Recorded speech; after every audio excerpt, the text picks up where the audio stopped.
우리가 자녀들을 양육하다 보면은 완벽한 자녀들이 있겠어요? 걱정거리가 하나씩 있죠. 그렇죠? 공부를 잘하는 친구들 보면은 대인관계가 좋지 않아서 이기적이고, 그래서 또 걱정이 있고 또 너무 활동적인 자녀들을 보게 되면 공부에는 관심이 없는 것 같아 늘 걱정이고, 내성적이면 내성적이서 걱정이고, 외향적이면 외향적이서 걱정이고. 여러분들이 자녀를 키울 때 근심과 걱정 하나씩은 다 있죠. 그렇죠? 예, 저도 그래요. 시인이를 보면 시인에 대한 걱정이 있고, 예인이를 보면 예인에 대한 걱정이 있어. 이게 부모의 마음인 것 같아요. 근데 여러분, 하나님이 여러분을 보시면서도 염려하는 게 있을까요? 없을까요? 있어요? 뭔지 알고 계십니까? 예수님께서 하나님 보좌 우편에서 우리를 위해 중보기도 하시는데, 예수님께서 여러분을 위해서 중보기도 하시는 내용이 뭔지 알고 계십니까? 잘 모르죠. 알듯 말듯 잘 몰라. 그런데 성경에 보면 하나님께서 정말 우리를 근심하신 내용이 하나 있어요. 정말 이것 때문에 근심하시죠. 하나님이 근심하신다, 이런 표현이 성경에 있다는 것이 놀라워요. 그분들과 같은 인격을 갖고 계시죠. 무엇 때문에 그분이 근심하실까? 오늘 본문에 그 말씀이 나오는데, 그것은 바로 뭐냐? 우리가 두려움에 쌓일까 봐 늘 걱정이 있어요. 뭐 때문에 근심하신다고요? 우리가 두려움. 오늘 본문 내용이 그 말씀이에요. 오늘 본문 말씀은 하나님께서 이스라엘 백성들을 모세로 인해서 출애굽을 시켰는데, 그리고 그들을 가나안 땅까지 인도하시는데, 가나안 땅까지 인도하시는 길은 두 갈래 길이 있었어요. 그런데 어느 길로 인도할 것인가? 그걸 고민하시는 거예요. 왜? 두려움 때문에. 이스라엘 백성들이 있는 두려움 때문에. 자, 오늘 본문 말씀 출애굽기 13장 17절 18절 읽어봅시다. 시작. 바로가 백성을 보낸 후에 블레셋 사람의 땅의 길은 가까울지라도 하나님이 그들을 그 길로 인도하지 아니하셨으니, 이는 하나님이 말씀하시기를 이 백성이 전쟁을 하게 되면 마음을 돌이켜 애굽으로 돌아갈까 하셨음이라.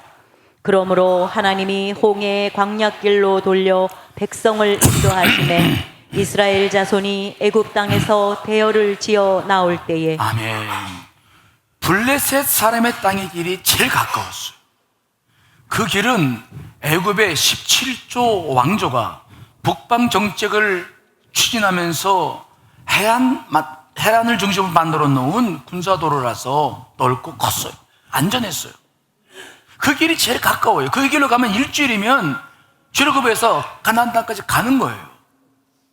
그 길로 하길 원하셨어요. 그런데 그 길로 가다 보면은 한 가지 문제가 있는데, 해양 민족인 블레셋 민족을 만나야 돼요.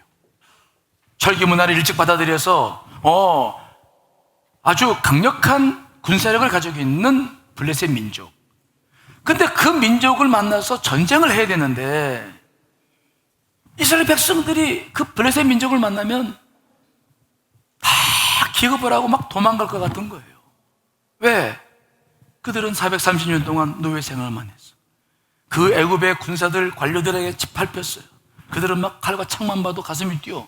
당해왔던 아픔이 있어. 그들은 폭력, 전쟁, 이 아픔이 깊이 가슴 속에 있어.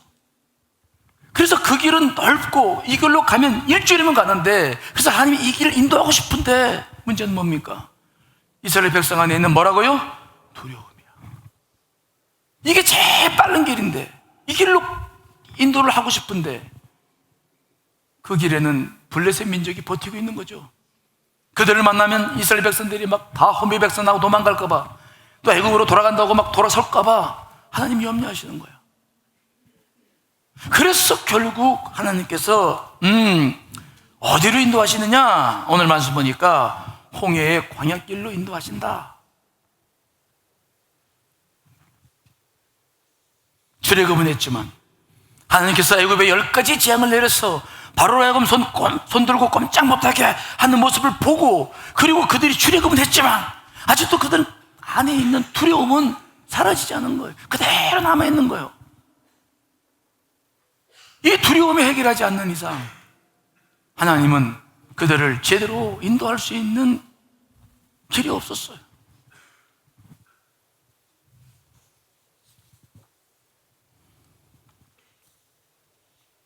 그러나 사실 이 홍해 광야길은 한 번도 가본 길이 아니었어요. 사람들 다녀서 길을 낸 길이 아니었어요. 거기는 홍해바다도 있었어요. 거긴 광야를 지나야 했어요. 거긴 돌아가는 길이었어요. 시간도 많이 걸렸어요. 한쪽 길은 빠른 길인데 한쪽 길은 돌아가는 길이고 수년 걸려야 되는 길이고 어떻게 저들 인도할까 하나님 고민하시는데 결국은 이스라엘 백성들의 두려움 때문에 가까운 길로 인도를 못 하시는 거예요. 결국은 홍해 바닷길로 그들을 인도하실 수밖에 없는 모습이 오늘 기록되고 있어요.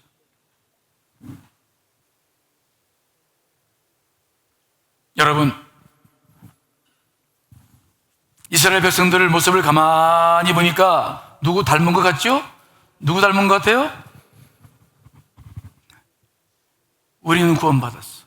모든 어둠의 영들을 물리치고 십자가에서 그 능력을 갖고 생명을 얻고 정말 믿음을 가지고 있는데 우리에게도 여전히 우리의 삶을 주장하고 있고 내 안에서 나를 꼼짝 못하게 만드는 것이 있는데 그것은 뭡니까?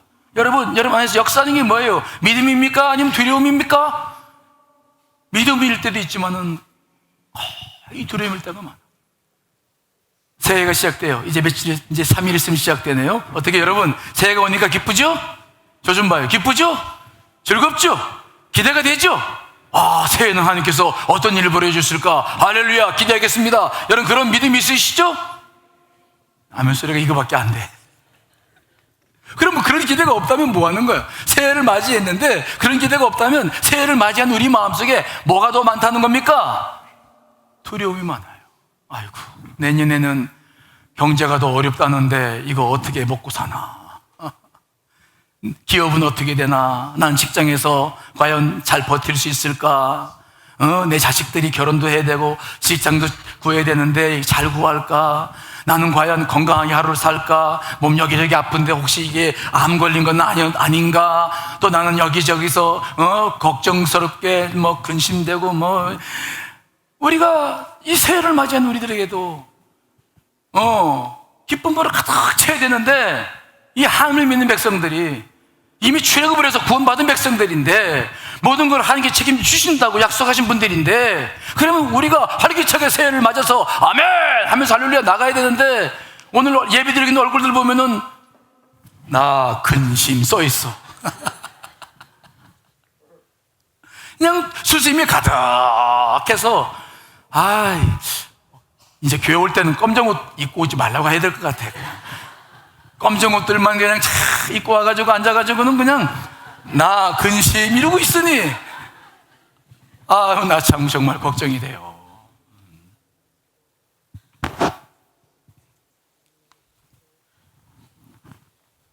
그런데 이 두려움이라고 하는 것이 하는 일이 있어요. 굉장히 무서운 일이에요. 두려움이 무슨 일을 합니까? 오늘 우리는 이 사실을 잘 보셔야 돼요. 그냥 두려움을 일시적인 감정으로 생각하고 그저 별다리 우습게 생각하시면 안 돼요. 두려움이 오늘 하는 일이 있는데 무엇을 하느냐? 인생의 방향을 결정해요. 오늘 하나님께서 두 갈래 길에서 어떤 길을 선택하십니까? 빠르고 쉽게 갈 수 있는 길을 선택하십니까? 아니면 돌아가는 홍해의 광야길을 선택하시는 겁니까? 어느 길을 선택하십니까? 홍해 광야길을 선택하시는 거예요. 가까운 길이 있는데 두려움에 빠져 있는 백성들을 보니까 도무지 그 길로 가면 다 도망칠 것 같으니까 하나님께서 인생의 여정을 결정하시고 인도하시는데 홍해 광야길로 인도하시는 거예요. 두려움 때문에 인생의 진로가 바뀌어지는 거예요. 두려움 때문에 하나님 우리를 인도하시는 방향이 결정되는 영향을 받는 거예요. 하나님께서 우리의 삶을 어떻게 인도할까 지금 보고 계시는데 믿음만 있다면 가까운 길로 갈 수 있죠. 싸워서 승리할 줄 믿고 나가면 그 길이 가장 빠른 길이고 그 길로 가야 되는데, 믿음이 있는 것이 아니라 두려움에 가득하다면 하나님은 그 길로 인도할 수 없는 거예요. 지금도 이 두려움은 하나의 감정으로 끝나지 않아요.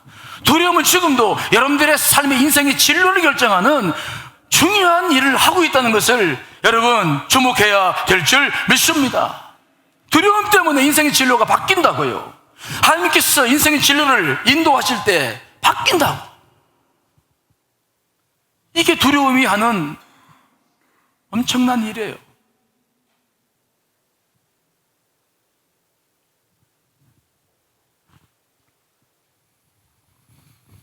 그러므로 우리는 이 두려움을 대수롭지 않게 여기면 안 돼요. 두려움이 내 인생길에서 지금 하고 있는 일이 무엇인지를 분명히 보셔야 돼요. 제가 12월 달에 저도 이제 환갑이 돼가지고 환갑을 보냈더니 저랑 절친한 친구가 전화 통화를 해오면서 대화를 하게 됐어요. 그 친구가 저한테 칭찬하느라고 그런 말 하더라고요. 야, 그래도 민 목사는 인생 잘 살았어. 그래요. 그래? 내가 잘 사는 것 같아? 잘 살았지. 근데 너는 난 못 살았어. 너 인생 잘못 살았어. 왜 너는 그렇게 생각하냐? 나는 돌아보니까 너무 두려웠어. 민 목사는 유학 갈 때도 어려운 조건이고 그런데도 뚫고 나가는데 나는 민 목사보다 훨씬 좋은 여건인데도 난 못 갔지. 너무 두려웠어. 교회를 이제 나갈 때도 너무 두려워서 나는 정말 결단을 내릴 수가 없었어. 나는 매 순간 두려웠네. 근데 뒤를 돌아놓고 보니까 그 두려움이 내 인생의 길을 막았고 내 인생의 방향을 결정하고 말았어.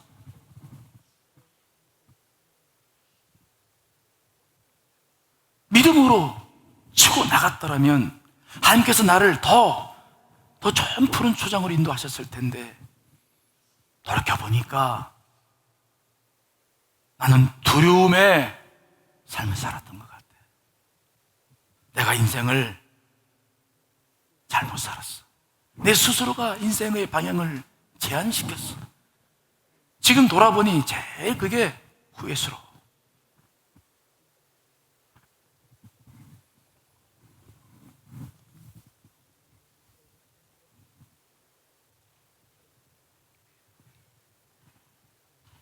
두려움은 지금도 우리의 인생의 방향을 결정하고 있어요.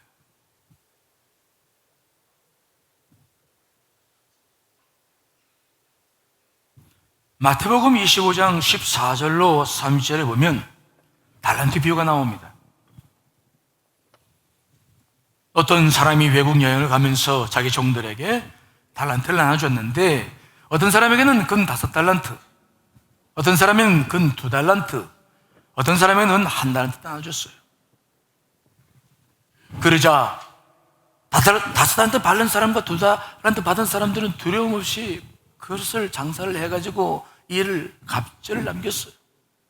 하지만 1달란트 받은 사람은 너무 두려웠어. 왜? 주인은 마치 너무 주인이 무서워서 굳은 사람이라 심지도 않은데도 거두고 해시지도 않은 데서 모으는 줄, 그렇게 나쁜 사람인 줄 알고 두려워가지고 그 1달란트 받아가지고 내가 장사하다가 이거 망하면 그나마 내가 이거라도 다 뺏길까봐 두려웠어요.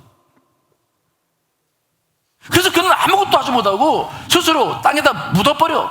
자기 인생의 방향을 스스로 정해버려.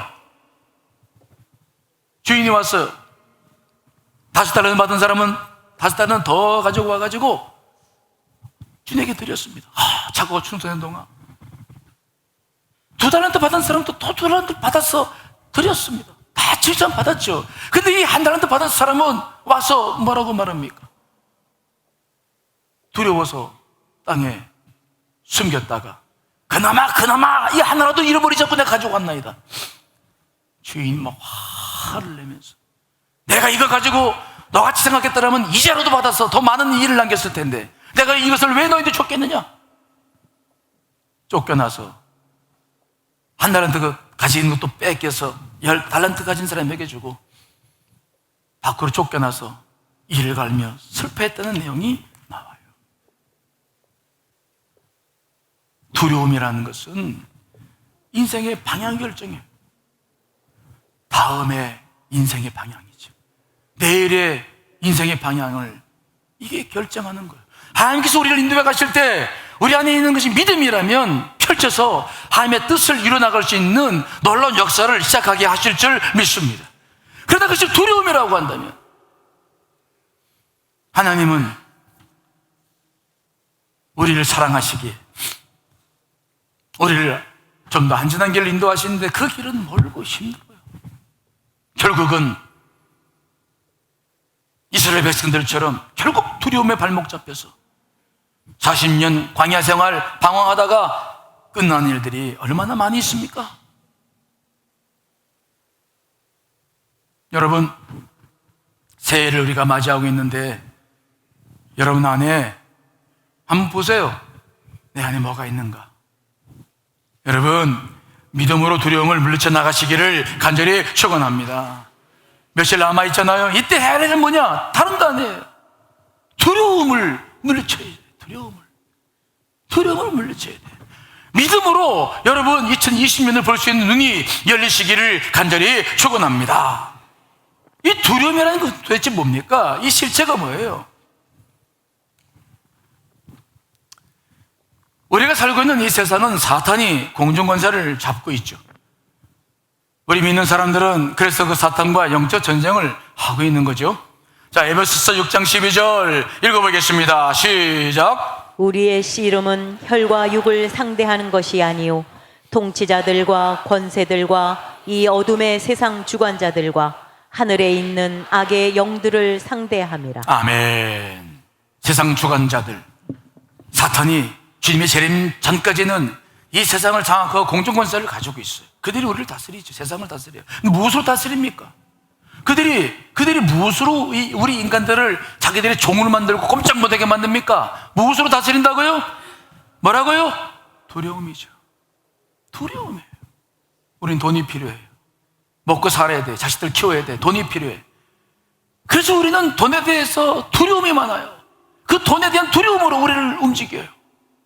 우리는 죄성이 있습니다. 죄의 유혹이 있습니다. 또 죄의 징계를 받을까 봐 염려합니다. 그 두려움으로 우리를 움직여요.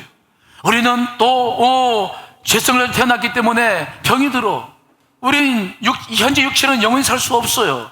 그러다 보니까 늘 죽음에 대한 두려움, 병에 대한 두려움. 사탄이 우리를 뭘 가지고 움직이느냐? 이 두려움을 가지고 움직이는 거예요. 때문에 여러분들 안에 믿음이 아니라 두려움이 들어온다면 그 통로를 통해서 뭐가 들어오느냐? 사탄이 들어와서 여러분들을 움직인다는 사실을 잊지 않으시기를 간절히 축원합니다. 두려움은 사탄이 들어오는 통로예요. 두려움은 바로 악의 영이고 어둠의 영이고 사탄이 영이에요. 그 통로가 우리 안에 들어오는 거예요. 두려움을 작게 생각하면 안 됩니다. 단순한 감정이 아니에요. 그러면 두려움이 밀려왔을 때는 믿음으로 반드시 물리쳐야 돼요. 자, 로마서 8장 14절로 15절 읽어봅니다. 시작. 무릇 하나님의 영으로 인도함을 받는 사람은 곧 하나님의 아들이라. 너희는 다시 무서워하는 종의 영을 받지 아니하고 양자의 영을 받았으므로 우리가 아빠 아버지라고 부르짖느니라. 아멘. 여러분, 우리는 무서워하는 영을 받지 않는 줄 믿습니다. 무섭게 하는 것은 사탄이 주는 영이죠. 여러분, 우리는 양자의 영을 받았어요. 하늘 아버지를 아빠라고 부릅니다. 우리는 십자가에서 모든 권세를 가지고 사탄을 굴복시켰던 예수 그리스도의 권세를 가지고 있죠. 여러분, 우리가 받은 것은 무서워하는 종의 영이 아니라 양자의 영입니다. 그러므로 믿음으로 얼마든지 물리칠 수 있어요. 그 두려움을 물리쳐야 됩니다.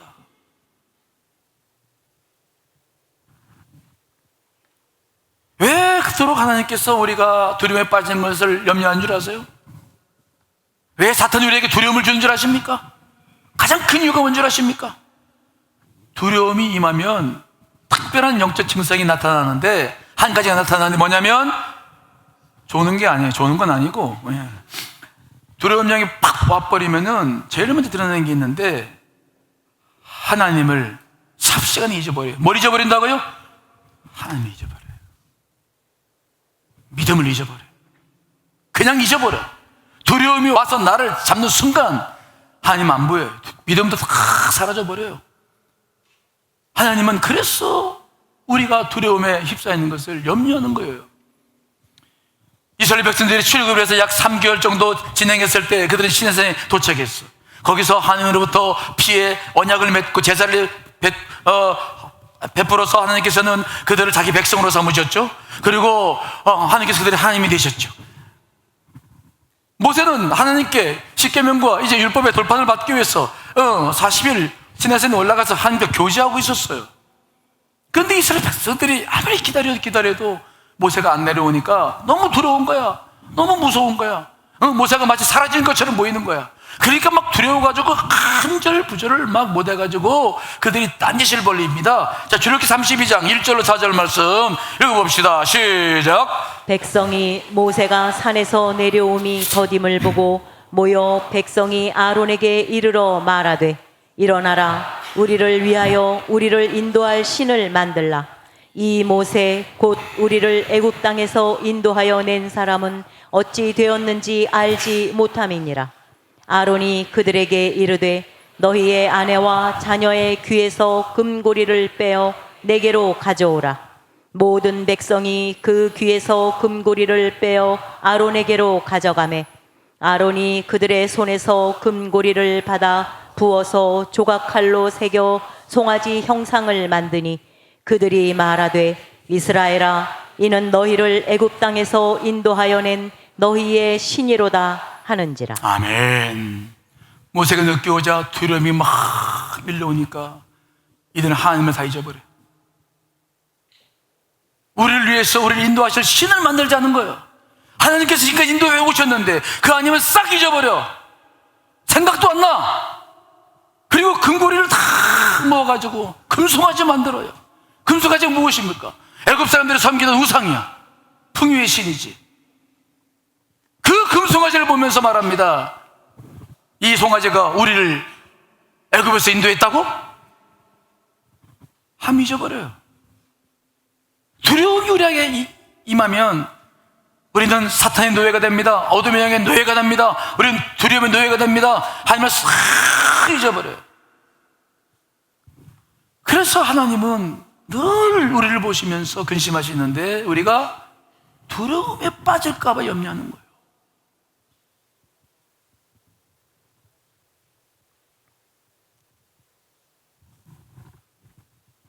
여러분, 여러분의 영혼을 두려움에 빼앗기지 않으시기를 간절히 축원합니다.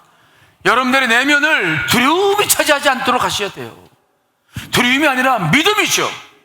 알게 된 믿음으로 굳게 서야 되는데 두려움에 빼앗겨 버리면 우리는 정말 어려운 삶을 살 수밖에 없어요.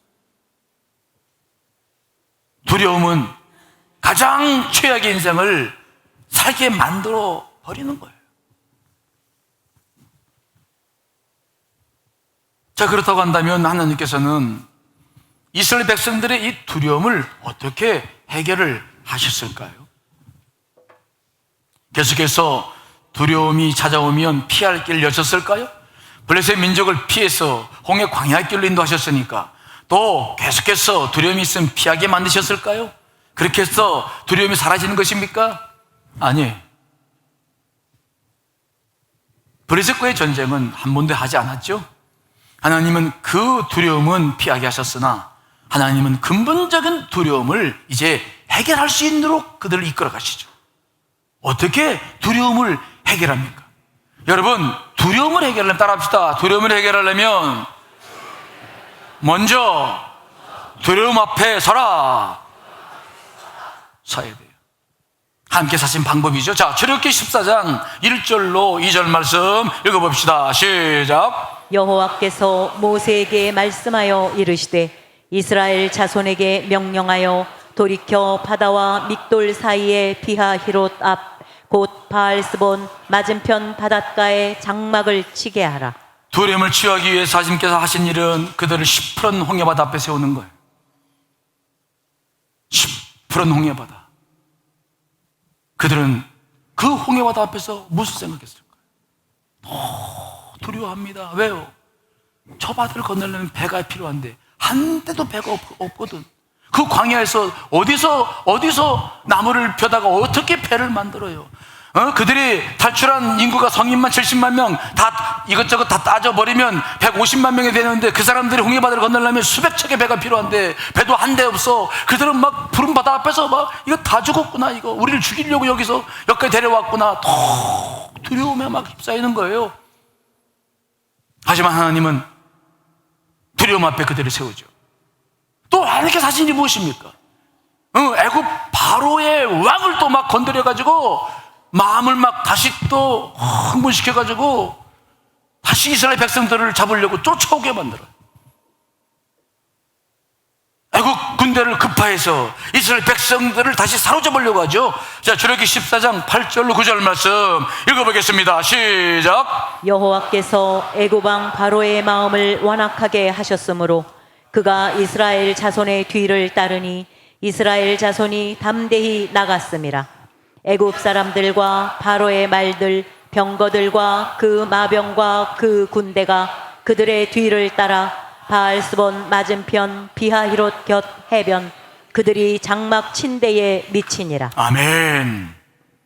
앞에는 홍해바다, 뒤는 애굽 군대가 쫓아옵니다. 앞으로 도망갈 수도 없고 뒤로 도망갈 수도 없고 진퇴양난에 빠졌어요. 그들은 정말 두려움에 갇혀버렸어요. 그들이 반응이 어떻습니까? 당연히 그들의 반응이 나오죠. 자, 14장 10절로 12절 읽어보겠습니다. 시작.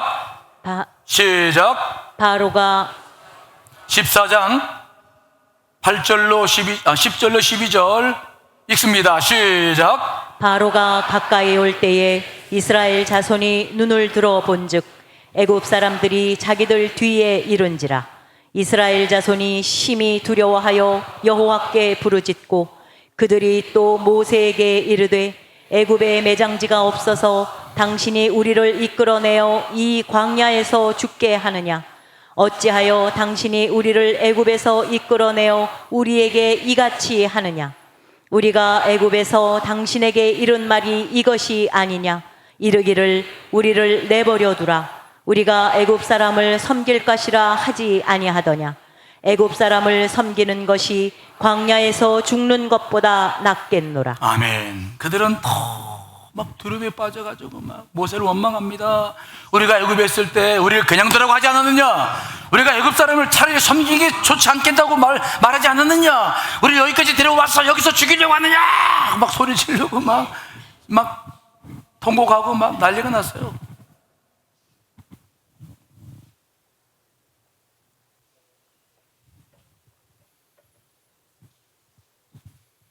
왜 하나님께서는 앞에는 홍해바다요, 뒤는 애굽 군대를 두셨을까요? 왜 그랬을까요? 이것은 그들이 앞으로 만날 두 개의 두려움을 상징합니다. 방송실은 저를 좀 잘 잡으셔야 돼요.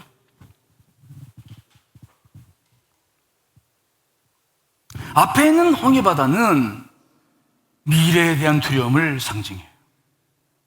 홍해바다는 건너보지 않았어요. 그들은 출애굽을 해서 광야생활을 하면서 수많은 미래의 두려움을 만나게 될 겁니다. 홍해바다는 미래의 두려움을 상징해요. 뒤에 두려움은 뭐냐? 애굽 군대는 뭐냐? 그것은 과거의 두려움이에요. 그들이 이미 경험했던 두려움은, 그 430년간 겪은 두려움은 그들의 뇌세포에 기록하고 그 몸세포가 기록해. 비슷한 상황만 되면 막 쭈삣쭈삣 두려움이 올리고, 그래서 정말 그 과거의 두려움이 해결 안 되면 앞으로 한 발짝도 못 나갑니다.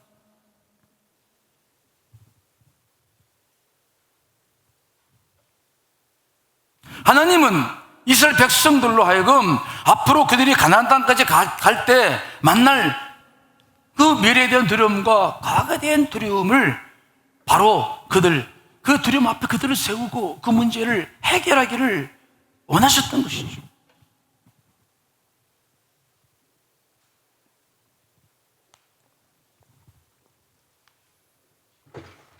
그렇다면 왜 그들로 하여금 이 두 개의 두려움 앞에 세워두셨을까? 왜 두려움 앞에 세워두셨을까? 왜 도망도 못 치게 꼼짝 못하게 만들었을까? 이게 중요해요. 여러분, 두려움을 해결하려면 도망 다녀서는 안 돼. 두려움을 해결하려면 먼저 두려움 앞에 서야 될 줄 믿습니다. 서야지 두려움을 해결하지. 두려움을 해결하려면 두려움 앞에 서야지. 두려움 앞에 도망 다니면 어디서 두려움을 해결합니까? 우리는 다윗을 잘 압니다. 모든 사람들이 골리앗 앞에서 다 도망쳤어요. 사울마저도 골리앗 앞에 자기를 못 세웠어. 왜? 두려워서. 사울마저도 골리앗 앞에 서지 못했다. 골리앗을 쓰러뜨릴 수 없는 거예요. 두려움을 물리칠 수 없는 거야. 왜? 두려움 앞에 안 서 있으니 어떻게 두려움과 싸웁니까? 그러나 다윗은 알았습니다. 다윗은 그 골리앗이라는 두려움 앞에 당당히 자신을 세워요. 두려움을 해결하기 전에 가장 먼저 해야 할 일은 뭐냐? 우리가 두려움 앞에 당당하게 서야 될 줄 믿습니다. 서야지 해결하지. 서야지. 도망치면 안 되지. 그러니까 하나님께서는 앞으로도 뭐 도망 못하고 뒤로도 도망 못하고 못할 만큼 상황을 딱 만들어서 그들로 하여금 두려움을 직시하게 만들고 두려움을 겪게 만드는 거예요.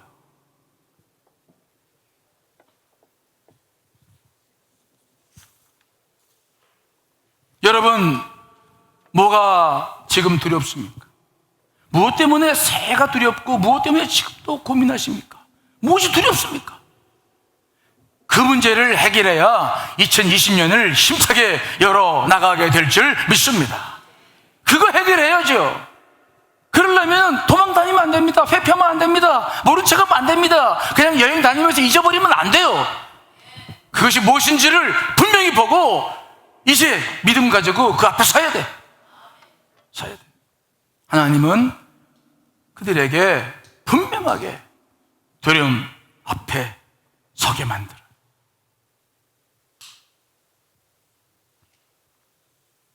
그런 다음에 하나님은 어떻게 이 두려움 문제를 해결했을까요?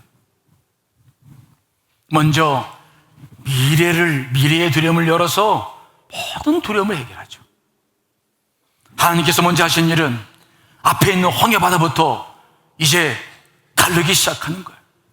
모세에게 지팡이를 들어 바다를 가라라고 말씀하시죠. 자, 출애굽기 14장 15절 16절 읽어보겠습니다. 시작. 여호와께서 모세에게 이르시되 너는 어찌하여 내게 부르짖느냐? 이스라엘 자손에게 명령하여 앞으로 나아가게 하고 지팡이를 들고 손을 바다 위로 내밀어 그것이 갈라지게 하라. 이스라엘 자손이 바다 가운데에서 마른 땅으로 행하리라. 아멘. 하나님 모세에게 말합니다. 모세야, 눈 좀 떠라. 그러면서 너 지금 지팡이 가지고 있지? 내게 준 능력이 아니냐?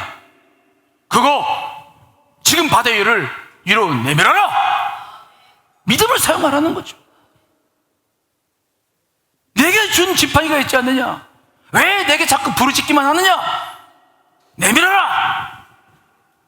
모세가 내밀었더니 갑자기 막 바다에 길이 생기는데 바다에 물벽이 수족관처럼 생기고 막 길이 확 뚫려 나가기 시작하는 거예요. 이스라엘 백성들은 놀랄 수밖에 없죠. 그들은 그 물벽 사이를 그 바닥 밑바닥을 마른 땅처럼 걸으면서 물벽 사이를 막 지금 걸으면서 이게 도대체 무슨 일인가? 하나님은 그들에게 자신이 누군가를 보여주셨어. 믿음이 무엇인가를 보여주셨죠. 하나님은 그들에게 두려움이, 미래의 두려움이 믿음으로 나아갈 때 아무것도 아닌 것임을 그들에게 보여주셨어. 그들은 430년 동안 노예로 살았기 때문에 그저 하라는 대로 하고 적대 눈치 보며 사는 일이 익숙해 있었습니다. 스스로 믿음을 가지고 장애물을 뚫고 나갈 힘이 없었어요. 미래를 개척할 힘이 없었어. 그러나 모세의 믿음을 통해서 바닷물이 확 열리는 것을 바라보았을 때 바로 이거구나. 앞으로 우리가 어떠한 미래의 두려움이 닥친다 할지라도, 작은 일이 할지라도 믿음을 사용한다면, 믿음을 가지고 나간다면 이렇게 모든 문제가 해결되겠구나. 하나님은 그들에게 믿음이 무엇인지를 보여주셨죠. 하나님이 살아계시다는 사실을 보여주셨죠. 여러분, 미래에 대한 두려움의 해결책은 온전한 믿음인 줄 믿습니다. 여러분 안에 있는 믿음을 사용하셔서 미래에 도전해 나가셔야 되는 것입니다. 움직여야 하나님의 역사가 일어나게 될 줄 믿습니다.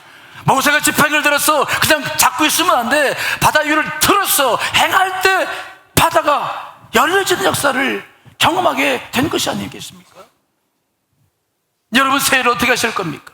먼저 미래를 바라보시고 두려움하지 말고 서시고 믿음으로 나갈 계획을 짜시기를 간절히 축원합니다. 나가실 때 미래가 열려요. 두려움이 해결될 줄 믿습니다.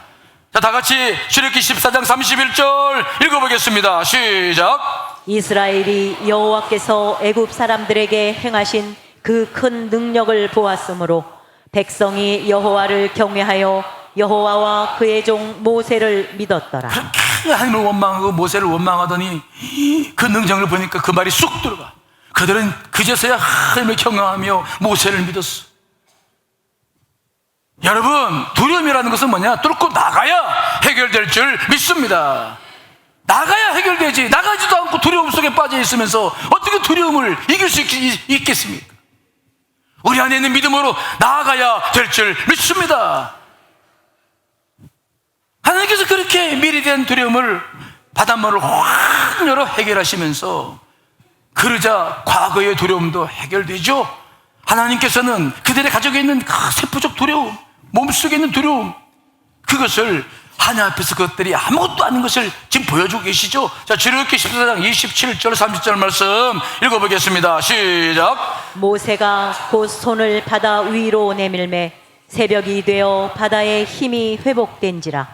애굽 사람들이 물을 거슬러 도망하나 여호와께서 애굽 사람들을 바다 가운데 엎으시니 물이 다시 흘러 병거들과 기병들을 덮되 그들의 뒤를 따라 바다에 들어간 바로의 군대를 다 덮으니 하나도 남지 아니하였더라.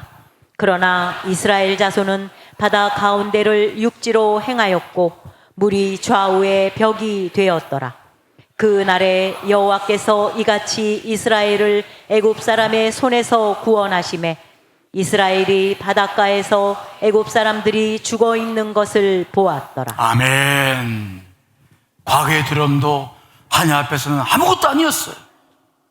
430년 동안이나 두려움의 대상이었던 애국 군대도 하나님 앞에서는 아무것도 아닙니다.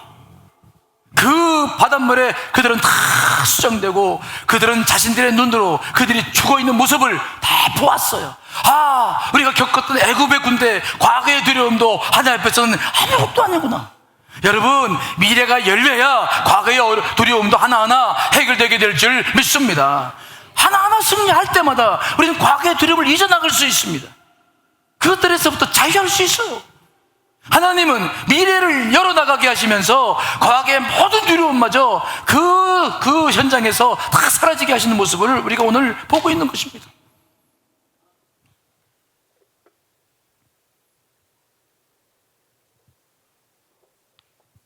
미래가 두려운 것은 아직 과거의 두려움이 역사하고 있다는 증거예요. 과거의 두려움이 해결되지 않는 사람들은 한 발짝도 미래를 못 나가요. 새해가 됐다고 기쁘지도 않아. 새해가 됐다고 뭐 해볼 용기도 나지 않아. 뭐 달라진 게 없어. 그냥 늘 그냥 근심, 걱정, 두려움, 투성이지. 우리가 그렇게 살려고 구원받은 거 아니에요. 하나님께서 여러분 그렇게 살려고 우리를 이렇게까지 인도해 오시는 것이 아닙니다. 어떤 두려움도 하나님 앞에서 아무것도 아님을 믿으시기를 간절히 축원합니다. 그러므로 이 새해를 어떻게 여러분 출발하실 겁니까? 무엇을 가지고 나갈 것입니까? 제가 이번에 신년 부흥회를 준비하면서 저한테 그런 마음을 주셨어요. 제가 원래 신년에는 신년 기도회로 제가 말씀을 인도하고 모든 걸 다 해왔는데 이번에는 지난번에 제가 언젠가 간증드렸던 그 회심한 우리 신학자 유경동 교수를 이번에 모시는데 제가 그런 마음을 주시더라고요. 우선 해야 할 일은 뭐냐? 두려움을 내려놓고 믿음의 눈을 갖게 하는 것이 중요하다.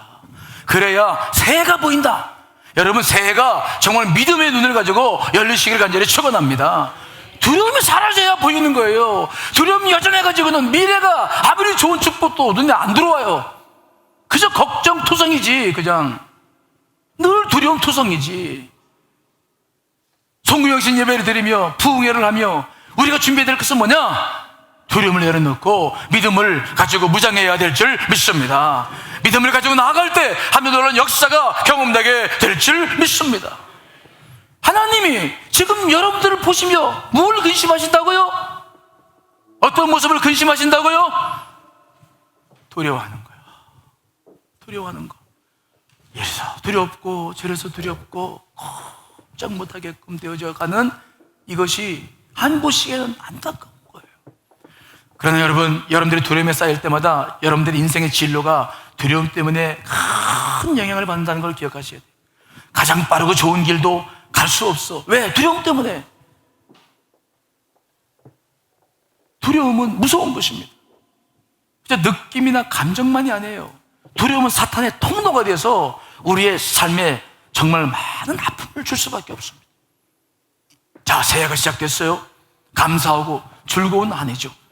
여러분, 기대하시길 간절히 축원합니다. 하나님의 역사를 우리가 기대해야 되는 것입니다. 무엇을 주실까? 무엇을 하게 하실까? 어떤 축복으로 우리 교회에 함께 하실까? 그걸 기대하려면 두려움이 사라져야 돼요. 며칠 남아있는 동안 말씀을 붙잡고 두려움을 물리쳐 나가시는 여러분 되시기를 간절히 축원합니다.